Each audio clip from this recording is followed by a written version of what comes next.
Acknowledge ko lang very briefly in behalf of Kong Albi, we have Ma'am Carmeli, and to the NHA, okay, and to all the stakeholders, Silver Dragon, represent who's here, kag may isa di do diri guys, tardo kilala ko gid. Isa man sa mga stakeholders, Board de la Cruz, board member, former mayor of DSB. Kag sa tanan-tanan mayong agagid. I can still recall this project when this was discussed way back 2018. At the height of a lot of problems faced by NHA, halin sa paglusob sa isa ka housing project, no, until nag-commit ang NHA that they will provide funds to start projects such as this, no. Actually, they've committed 3 projects, if I'm not mistaken, ang Mascara Village, ang sa relocation, and then the other one na daw nalimtan, but sige na lang, at least of the 3, 2 ang na nagtupa, no, for Bacolod the city. Ang isa tong in-commit nila para sa mga kauturan naton nga nagpatigayon sa rally dito sa Ciudad Felisa.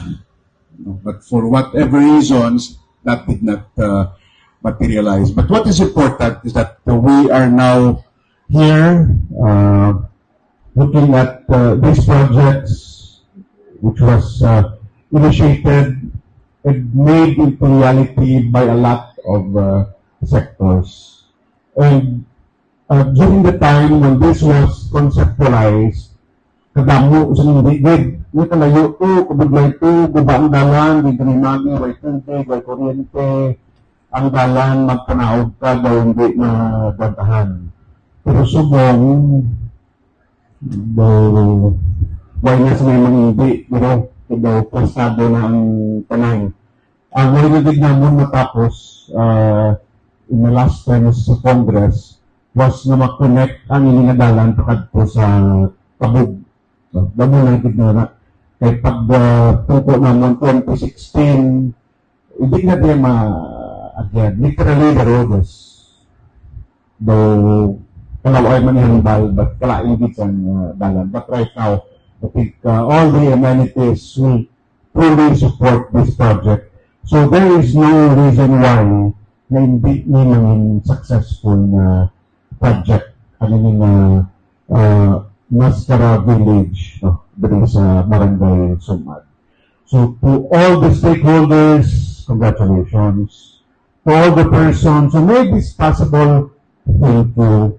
To the financial support, kung may arap dito mo discount na ihatag, ma'am,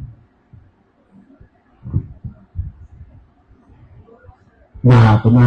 So, habang nila lang lang, sa pagpapabarabi sa mga nagsulod sa pag-ibig, kayo yung discount naman namin ipalito na.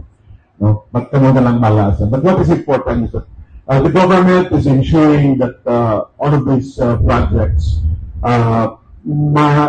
matigan sa tumuloyo. But most especially na ang mga wala sa kaugalingan na balay, makapanag-iya sa balay at this very, very competitive rate na kung ng tawon mo, ang price is lower compared to other subdivisions or realty developers that is in the market.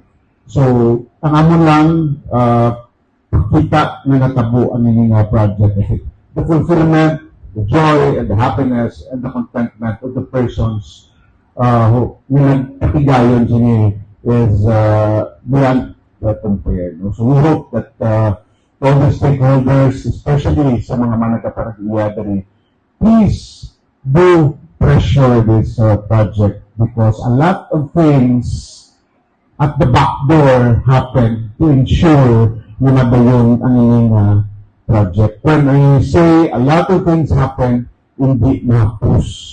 Magtrabaho, magpapundo, mag-lobby, mag-box out, kag magpangita pamagi para masigurado na may pundo ka magtupa for Bacolod City. So,